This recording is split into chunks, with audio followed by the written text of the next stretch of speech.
정부의 전방위적 대출 규제로 매수 심리가 줄어들고 있는 가운데 서울 집값 상승을 견인하던 반포 한강뷰 아파트가 최근 한 달 새 집값이 10억 원 넘게 빠진 것으로 나타났습니다. 지난달 전국 주택매매시장 소비심리지수는 116.0으로 전달보다 6.1포인트 하락했습니다. 전국 주택매매심리지수가 하락한 것은 6개월 만입니다.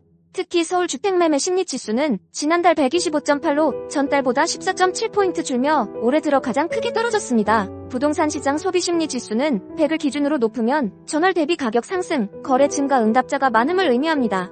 올해 9월 지수는 전월 상승폭 대비 크게 줄은 셈입니다. 서울 아파트값 상승폭 또한 지난달부터 하향세를 보이고 있습니다. 한국부동산원이 지난 10일 발표한 주간 아파트 가격 동향을 보면 9월 둘째 주 0.23% 상승한 뒤 셋째 주 0.16%, 넷째 주 0.12%, 다섯째 주 0.10%를 기록했습니다.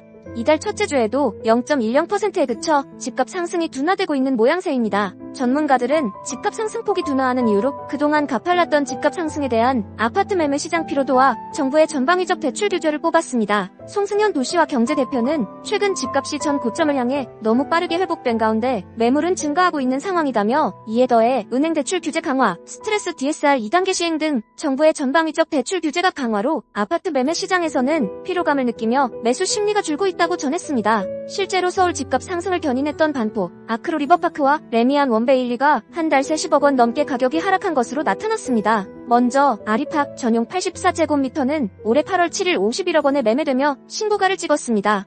그러나 같은 평형이 지난달 20일 40억 원에 거래되며 한 달 새 11억 원 가까이 갭이 생겼습니다. 반포 레미안 원베일리의 경우 하락폭이 더 컸습니다. 올해 8월 2일 전용 84제곱미터가 60억 원에 손바뀜됐고 같은 달 28일에는 12층이 48억 8천만 원에 팔리며 11억 2천만 원의 가격 차이가 벌어졌습니다. 국토부 실거래가 공개 시스템에 한강뷰 단지들의 하락 거래가 나오자 온라인 커뮤니티를 중심으로 집값 하락 신호탄이 아니냐는 이야기가 나오고 있습니다.